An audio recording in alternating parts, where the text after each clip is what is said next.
خدا باپ اور بیٹے اور روح القدس کے نام میں ایک دفعہ پھر آپ سب کی سلامتی ہو۔ میرے عزیزو، صلیبی کلمات کے جس سلسلے کو ہم نے شروع کیا ہے، آج اس کا یہ آخری سلسلہ ہے، یہ آخری کڑی ہے جس کو ہم تھوڑی دیر کے لیے ڈسکس کریں گے، جو لوکا رسول کی معرفت لکھی گئی انجیل اس کے 23ویں باب اور اس کی 46ویں آیت میں لکھا ہے۔ پھر دوپہر کے قریب سے تیسرے پہر تک تمام ملک میں اندھیرا چھایا رہا اور سورج کی روشنی جاتی رہی اور مقدس کا پردہ بیچ سے پھٹ گیا۔ پھر یسوع نے بڑی آواز سے پکار کر کہا، اے باپ، میں اپنی روح تیرے ہاتھوں میں سونپتا ہوں، اور یہ کہہ کر دم دے دیا۔ آمین۔ میرے دوستو، عزیزو، بہنوں، بھائیو، 7واں کلمہ، اسے ہم کلمہ ملاپ بھی کہتے ہیں۔ ہم نے پہلے کلموں میں ایک میں سیکھا کہ یسوع مسیح ناصری نے اسے اے خدا تو نے مجھے کیوں چھوڑ دیا کہہ کر پکارا، لیکن یہ آخری کلمے میں اس نے خود کو بیٹا بنا کر اور قادر مطلق کو پھر سے باپ کہہ کے پکارا ہے، اور خاص طور پر اس نے اپنی پوری زندگی ہی اس کے حوالے کی ہے، لیکن خاص الخاص اس نے جب ذکر کیا ہے کہ میں اپنی روح تیرے ہاتھوں میں سونپتا ہوں، تو آئیے ہم اس بات کو آج ڈسکس کرتے ہیں۔ گزرے وقت میں جب ہم چھوٹے تھے، کلیسیا کے ہمراہ گڈ فرائیڈے کو اور مختلف موضوعات پر جب کلام سنتے تھے، تو اکثر خادمین جو ہیں وہ اس کلمے کا جب بھی ذکر کرتے تھے تو کوئی ہمیں یہ سننے کو ملتا تھا کہ جی کائنات نے ماتم کیا اور سورج نے جو ہے وہ چہرہ چھپا لیا، بھونچال بھی آیا، زمین نے بھی ماتم کیا، اور اتنے ظلم کو زمین بھی دیکھ نہ سکی، برداشت نہ کر سکی، اور پھٹ گئی اور قبریں کھل گئیں، اور یہ سب کچھ۔ ہم نے یہ بھی سنا کہ باپ کے نگاہ ہٹنے سے اندھیرا ہو گیا، کیونکہ خدا اتنا پاک ہے کہ وہ گناہ کو دیکھ نہیں سکتا، لہٰذا جب اس نے مسیح پر گناہ لدا ہوا دیکھا تو اس نے اپنی نظر ہٹا لی۔ جب لکھا ہے کہ چھٹی گھڑی سے لے کے یا دوسرے پہر سے لے کے تیسرے پہر تک اندھیرا چھایا رہا، تو اس آیت کے اس حصے کی آڑ لے کر غیر قومیں کوشش کرتی ہیں کہ یسوع مسیح کی صلیبی موت کو بائبل میں سے، مسیحی ایمان میں سے وہ اپنی طرف سے تو خارج کر چکی ہیں، لیکن اگر صلیبی موت ہی نہ ہوئی تو پھر کفارہ کیسے ہوا؟ غیر قومیں کوشش کرتی ہیں کہ مسیح کی صلیبی موت کو جھٹلائیں، اور یہ غیر قوموں کا قصور نہیں ہے، یہ تو وہ ہے جو چاہتا ہے کہ مسیح کی صلیبی موت کا کبھی ذکر ہی نہ ہو، جو مخالف مسیح ہے، جس نے تہیا کر رکھا ہے کہ ہر فرد و بشر کے ذہن میں مسیح کی صلیبی موت کے لیے غلط فہمیوں کو جنم دے۔ اس طریقے کے لیے اگر میں صرف اردو بائبل کے ترجمے پر اکتفا کروں تو زبور 18 کی 9ویں آیت میں لکھا ہے کہ اس نے آسمانوں کو بھی جھکا دیا اور نیچے اتر آیا، اور اس کے پاؤں کے نیچے گہری تاریکی تھی۔ تاریکی اس کے پاؤں کے نیچے ہے، تاریکی کا اس پر اختیار نہیں ہے، بلکہ اس کا اختیار تاریکی پر ہے۔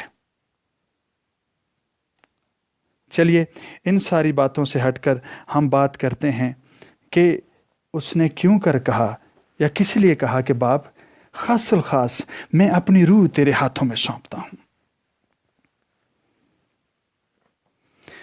بائبل مقدس میں اور بچپن سے ہی ہم بہت ساری آیات کو ہم سیکھتے آئے ہیں، سنتے آئے ہیں، جس میں لکھا ہے کہ ہمارے گناہ اس پر لاد دیے گئے، ہمارے گناہوں کے سبب سے اس پر سیاست ہوئی، ہمارے قصوروں اور بد کرداریوں کے سبب سے وہ کچلا گیا۔ یہ ساری باتیں آج تک سن سن کر مجھے ایسے لگتا ہے ہم سن ہو چکے ہیں۔ اب اس سے زیادہ ہم نہ سوچتے ہیں، نہ ہی ہمیں کوئی بات سمجھ آتی ہے، بلکہ وہ جیسے ہم دعائے ربانی پڑھتے رہتے ہیں اور اس کو سمجھتے نہیں ہیں۔ یہ باتیں بھی اب ہم سمجھنے کی کوشش نہیں کرتے، بلکہ سن کر ہم ذہن کو بند کر لیتے ہیں۔ لیکن آئیے اس کو تھوڑا سا ہم ایک ڈیفرنٹ ڈائمینشن سے دیکھتے ہیں، شاید اور کچھ سوال اٹھیں اور ایک دفعہ پھر ہمیں ایک نئی طرح سے خدا کے کلام کو پھر سے سیکھنے کی ایک وجہ مل جائے۔ کلام میں لکھا ہے کہ جادوگر، قاتل، زناکار، بت پرست، یہ سارے لوگ خدا کی بادشاہی میں داخل نہیں ہوں گے۔ کیوں؟ کیونکہ ان کا گناہ ہی ایسا ہے کہ وہ خدا کی بادشاہی سے ہمیشہ کے لیے بے دخل ہو جائیں گے، کیونکہ ان کا گناہ ایسا ہے جس کی مزدوری موت ہے۔ جب کوئی شخص گناہ کرتا ہے اور مشکوک کہلاتا ہے، ویسٹرن ورڈ میں اسے سسپیکٹ کہا جاتا ہے، جب کہ وہ سسپیکٹ کیا جا رہا ہے، اسے بیل پر چھڑایا جاتا ہے، اسے ضمانت پر رہا کر لیا جاتا ہے، تب تک وہ بیل پر رہا رہتا ہے، پروبیشن پیریڈ میں رہتا ہے، جب تک وہ کورٹ کچہری کے چکر مار مور کے وہ درست نہیں ہو جاتا، یا اس کے ذمے سے وہ قصور جو ہے اس سے وہ بری نہیں ہو جاتا۔ اس دوران اس کی بیل بھر دی جاتی ہے، اس کا بانڈ بھر دیا جاتا ہے، ہرجانہ بھر دیا جاتا ہے، اور اسے جو ہے وہ جیل سے چھڑا لیا جاتا ہے۔ لیکن سسپیکٹ سے کانوکٹ کے درمیان جتنا بھی وقت ہے کہ وہ مشکوک ہے اور اس کے بعد پھر وہ گناہ گار کہلاتا ہے، اس کے دوران وہ ضمانت پر رہا کیا جاتا ہے۔ اور جب وہ رہا کر لیا جاتا ہے اور اس کے بعد جو ضامن شخص ہے وہ اس بات کا ذمہ دار ہوتا ہے کہ یہ شخص جب کبھی بھی عدالت اس کو بلائے گی یہ واپس جائے گا۔ اگر وہ گناہ گار ثابت ہوا تو وہ سزا پائے گا، اور اگر وہ گناہ گار بھاگ گیا تو پھر اس کا ضامن پکڑا جائے گا، وہ ذمہ دار ٹھہرے گا۔ جادوگر، قاتل، زناکار، بت پرست، یہ ساری سزائیں جو ہیں وہ سزائے موت خدا کے کلام کے مطابق وہ بادشاہی سے باہر ہیں، موت میں ہیں، اس لیے کہ خدا کی بادشاہی میں داخل نہ ہونا ہی تو موت ہے۔ یسوع مسیح ناصری کے لیے لکھا ہے کہ جب ہمارے گناہ اس پر لاد دیے گئے تو جو گناہ سے واقف نہ تھا وہ ہمارے لیے گناہ ٹھہر گیا۔ یعنی جادوگر کی، قاتل کی، زناکار کی، بت پرست کی، ہر قسم کی برائی کا گناہ اور اس کی سزا جو ہے وہ یسوع مسیح پر لاد دی گئی۔ ہر شخص کے، ہر قسم کی کیٹیگری کے گناہ کی سزا جو ہے اس کو بھگتنے کے لیے وہ سولی پر چڑھا ہے۔ اس نے خود جال کو توڑا تاکہ ہم بچ نکلیں، اور اس نے خود کو پیش کیا تاکہ وہ گناہ کی قربانی کے لیے وہ مارا جائے، خطا کی قربانی کے لیے وہ رد کیا جائے، سختنی قربانی کے طور پر وہ خدا کے حضور گزرانا جائے، راحت انگیز خوشبو کی قربانی کے لیے وہ خدا کے حضور جائے، تاکہ اسی کے خون کی خوشبو خدا کے نتنوں تک پہنچے اور خدا زمین پر اس غضب کو جو وہ لانے والا ہے اس سے باز رہے۔ یہ 3-4 قربانیاں ایسی ہیں جو مجھے فوری طور پر یاد ہیں اور من کا ذکر کر رہا ہوں کہ یسوع مسیح کی ایک قربانی میں پرانے عہد نامے کی ساری قربانیاں موجود ہیں۔ ہم بات کر رہے تھے کہ جب کوئی شخص کسی کا ضامن ہوتا ہے اور اگر قیدی بھاگ جائے، گناہ گار بھاگ جائے، تو ضامن پکڑا جاتا ہے، اور یسوع مسیح ہمارا ضامن ٹھہرا ہے۔ اس نے ہمیں جان بوجھ کے ہمیں بچایا ہے، اور خود کو اس نے جو ہے وہ سولی پر بلیدان کیا ہے تاکہ ہم بچ جائیں۔ قاتل سزائے موت ہے، قتل کی سزا سزائے موت ہے، اور اگر یسوع مسیح کسی قاتل کو بچانا چاہتا ہے تو وہ سزا وہ خود بھگتے گا۔ تاریخی کے حوالے سے ہم بات کر رہے تھے، آئیے ہم ایک دفعہ پھر جو ہے وہ قاتل کو تھوڑا سا مزید جو ہے وہ ڈسکس کرتے ہیں کہ قاتل خدا کی بادشاہی میں داخل نہیں ہو سکتے، جادوگر خدا کی بادشاہی میں داخل نہیں ہو سکتے، زناکار خدا کی بادشاہی میں داخل نہیں ہو سکتے، بت پرست خدا کی بادشاہی میں داخل نہیں ہو سکتے۔ موسیٰ کے لیے لکھا ہے کہ اس کی لاش کی بابت مقرب فرشتے میں اور شیطان میں بڑی بحث و تکرار ہوئی، مباحثہ ہوا کہ اس لاش کو کون لے کے جائے گا، اس باڈی کو کون لے کے جائے گا۔ کیونکہ موسیٰ قاتل تھا، اس نے ایک مصری کو قتل کیا تھا، تبھی تو وہ حران کے بیابان میں 40 سال رہا تھا، اور اس کی لاش کی بابت بحث و تکرار ہوئی تھی کہ اس لاش کو کون لے کے جائے گا۔ لیکن خدا کے فرشتہ نے کہا کہ دیکھ شیطان، تجھے خدا ہی جواب دے، اور اس نے اس پر لعنت اور ملامت کرنے کی جرات نہ کی، کیونکہ فرشتہ کو اس بات کا جواب نہیں آتا تھا کہ وہ کس طرح سے موسیٰ کی لاش کو شیطان سے بچائے، لیکن خدا کے پاس اس بات کا جواب موجود تھا، جو ہم اگلی مثال میں جب اگلی مثال کو ہم ڈسکس کریں گے تو موسیٰ کی لاش کی بابت کا جواب بھی ہمیں مل جائے گا۔ یسوع مسیح کے بشریت کے دنوں میں عین زنا کے وقت پکڑی جانے والی خاتون کو جب لوگ پکڑ کر یسوع کے پاس لے کر آئے اور اسے کہنے لگے کہ موسیٰ کی شریعت میں لکھا ہے کہ ہم اس کو سنسار کر دیا جائے، لیکن ہم پوچھنا چاہتے ہیں، جاننا چاہتے ہیں، آپ ربی کہلاتے ہیں، آپ کلام کو سمجھتے ہیں، بڑے بڑے معجزے کرتے ہیں، آپ کا کیا خیال ہے؟ یسوع مسیح نے کسی سے بھی بات کیے بغیر لکھا ہے کہ وہ جھک کر زمین پر لکھنے لگا۔ جب وہ لکھ چکا انگلی سے زمین پر تو کھڑا ہو کے کہنے لگا، تم میں سے پہلا پتھر وہ مارے جس نے کبھی گناہ نہیں کیا۔ لکھا ہے کہ سب لوگ، انہوں نے کچھ نہیں کہا، اس کے علاوہ کچھ نہیں بولے۔ یسوع مسیح کی بات سننے کے بعد سب پتھر وہیں چھوڑ کر، وہیں پھینک کر وہ سب کے سب چلے گئے۔ اور ان سب کو گھیر کر لانے والا کون تھا؟ وہ اب بھی وہاں کھڑا تھا، وہ ابلیس تھا،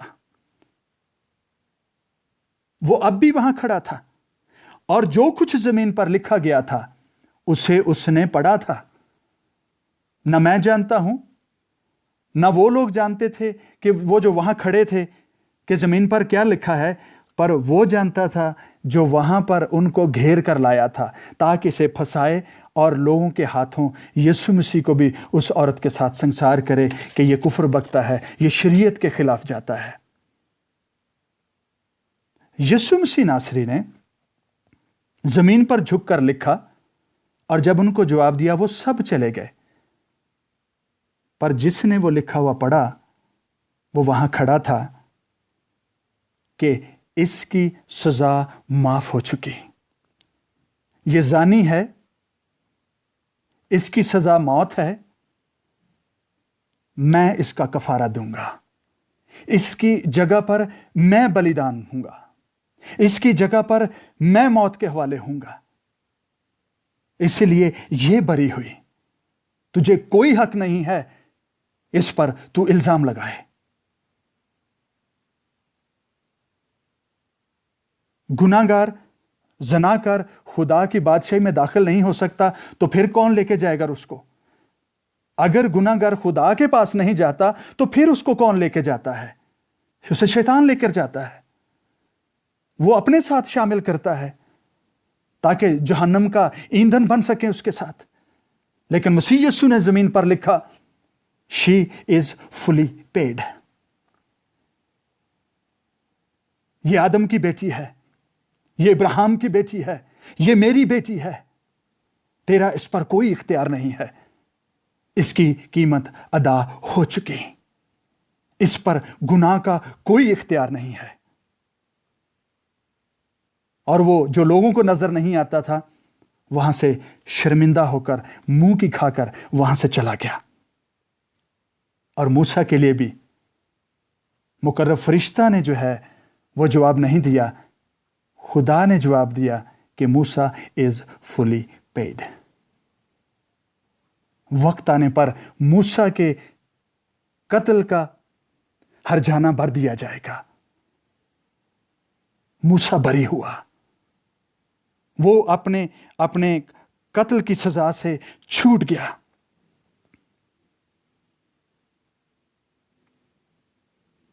اگر خدا باپ اپنے بیٹے کے وسیلہ سے قاتلوں کو، بت پرستوں کو، زناکاروں کو، جادوگروں کو چھڑانا چاہتا ہے تو پھر کلام کے تقاضوں کے مطابق، انصاف کے تقاضوں کے مطابق اسے کسی نہ کسی کو تو بلیدان کرنا ہی تھا. اور جس کو بلیدان ہونا تھا یہ سارے کے سارے گناہوں کی سزا اسے اپنے اوپر لینی تھی. ان سب کی جگہ پر اسے خود مرنا تھا.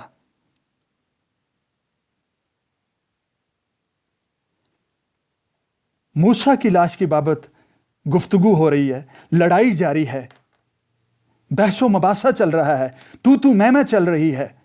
تو کیا آپ سمجھتے ہیں یہ جو چھٹی گھڑی سے لے کر 9ویں گھڑی تک، یعنی دوسرے پہر سے لے کر تیسرے پہر تک، یعنی 12 بجے سے لے کر 3 بجے تک، یہ خاموش گھڑیاں نہیں تھیں، تاریکی کا دورہ تھا. اور یہاں پر بھی بہت بحث و مباحثہ تھا کہ قاتل خدا کی بادشاہی میں داخل نہیں ہو سکتے. ان کا خدا سے کوئی تعلق نہیں ہے. شیطان کا کہنا یہ ہے کہ they are my property. Murderers, adulterers, idol worshippers, witchcraft, یہ سارے کے سارے جو ہیں دے آر مائی پراپرٹی. ان سب کا گناہ اس پر لادا گیا ہے. اس کی جسم، اس کی باڈی جو ہے وہ میری پراپرٹی ہے.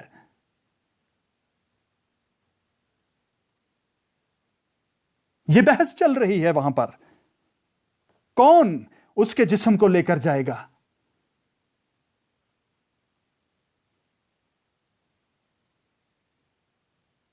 باپ کی نظریں گناہ کو دیکھ نہیں سکتی.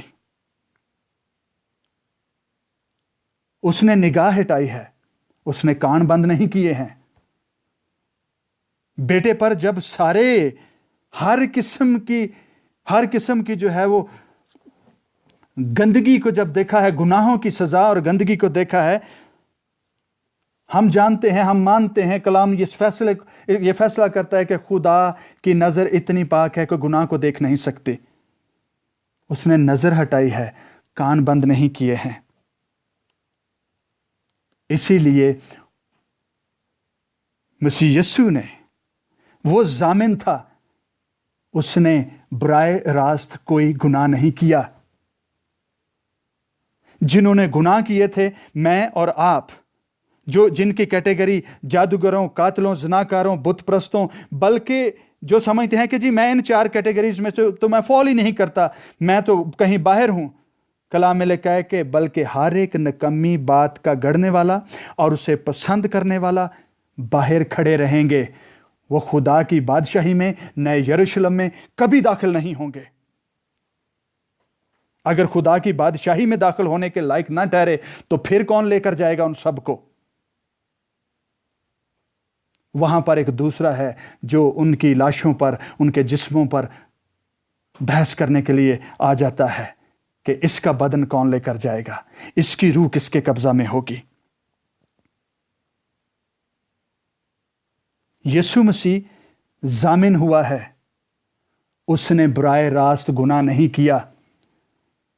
جتنے قاتل ہیں، زناکار ہیں، بت پرست ہیں، جادوگر ہیں، ہر ایک نکمی بات کا گڑھنے والا اور پسند کرنے والے ہیں، ان کے بدن، ان کی روحیں، ان کی جانیں آلودہ ہیں خدا کے کلام کے مطابق اس گناہ سے جسے وہ اپنے جسم سے کرتے ہیں، اپنی روح کو داغدار کرتے ہیں اور اپنے جذبات کو جو ہے وہ ناپاک کرتے ہیں۔ اور یسوع مسیح نے ان کا ضامن ہو کر ان کی جگہ پر سزا بھگتی ہے۔ اس نے براہ راست کوئی گناہ نہیں کیا۔ اس کے بدن پر گناہ لادے گئے ہیں، مگر اس کی روح راست باز تھی۔ اس کی روح راست باز تھی۔ میں دوبارہ دہرا رہا ہوں کیونکہ یہی اس کلمے کی مرکزی آیت ہے، مرکزی خیال ہے کہ روح کے راست باز ہونے سے کیا ہوتا ہے۔ آدم کے جسم میں تو وہ تھا، پر اس آدم یسوع مسیح کے جسم میں خدا کا روح بستا تھا۔ بدن تو انسان کے گناہوں کے سبب سے آلودہ ہوا، پر وہ روح میں راست باز تھا کیونکہ وہ روح خدا کا تھا۔ اور یسوع مسیح کے روح اور بدن پر جو اس تاریکی کے عالم میں بحث و مباحثہ چل رہا ہے، وہاں پر خاص طور پر یسوع مسیح نے کہا کہ اے باپ، میں اپنی روح تیرے ہاتھوں میں سونپتا ہوں، اس کو کوئی دوسرا ہاتھ نہیں لگائے گا کیونکہ یہ تیرا روح ہے۔ یسوع مسیح کا بدن تو تاریکی کے کاموں کے سبب سے آلودہ ہوا، پر اس کے پاس ایک چانس اب بھی باقی تھا، ایک سکہ اب بھی باقی تھا جسے وہ باپ کے ساتھ پھر سے ملاپ کر سکتا تھا، اور وہ اس کی روح تھی جو راست باز تھی۔ جسم کے اعتبار سے آدم کا بیٹا تو مر گیا، پر روح کے اعتبار سے خدا کے ہاتھوں میں اس نے اپنی روح سونپی، اور خدا نے اس روح کے سبب سے اپنا بیٹا زندہ کر لیا، راست باز بیٹا۔ اے باپ، میں اپنی روح تیرے ہاتھوں میں سونپتا ہوں۔ اس کے پاس وہ جسم میں ظاہر ہوا، اس پر سیاست ہوئی، وہ موت کی سزا بھگتنے چلا گیا، پر وہ فرشتوں کو دکھائی دیا، پر روح میں راست باز ٹھہرا، اور روحی کی راست بازی اسے اپنے باپ سے پھر ملانے کا سبب ہوئی، اور خدا باپ نے اپنے بیٹے کو اس راست باز روح سے پھر زندہ کیا، اسے جلالی بدن بخشا، تاکہ عبدالآباد تک اس کبریا کے داہنے ہاتھ بیٹھا رہے اور مقدسوں کی شفاعت کرے، ان سب کی، گناہگاروں کی بھی، جادوگروں کی بھی، قاتلوں کی بھی، زناکاروں کی بھی، ہر ایک نکمی بات کے گڑھنے اور اسے پسند کرنے والے کے لیے بھی وہ شفاعت کرے کہ باپ، ان سب کے لیے میں نے جان دی ہے۔ جتنے لوگ سمجھتے ہیں کہ گناہوں کی ان کیٹیگریز میں اور وہ سب جو کلام حق میں لکھی ہیں، ان کے لیے بہت بڑی خوشخبری ہے۔ یسوع مسیح کے خون کا اقرار کر کے کہ اس نے میرے لیے جان دی ہے، ایک چانس اب بھی باقی ہے کہ خدا کی بادشاہی میں داخل ہو جائیں، کیونکہ آپ کے اور میرے گناہ اس نے اپنے اوپر اٹھا لیے ہیں۔ کوئی ایسا گناہ ہے ہی نہیں جس کی معافی خدا کے بیٹے یسوع کے خون سے نہ ہوتی ہو، جس کی معافی یا جس کی سزا اس نے صلیب پر نہ بھگتی ہو۔ انسان کے ہر نکمے پن کی اس نے سزا بھگتی ہے۔ اگر شیطان آپ کو ورغلاتا ہے، آپ کو ڈسکریج کرتا ہے کہ تیرے گناہ کی معافی ہو ہی نہیں سکتی، اسے صلیب پر کھینچ کر لے آئیں اور اسے بتائیں کہ قاتل، مرڈررز، زناکار، جادوگر، بت پرست، یہ سارے کے سارے، بلکہ میری ہر نکمی بات جو اوفینس گنی جاتی ہے،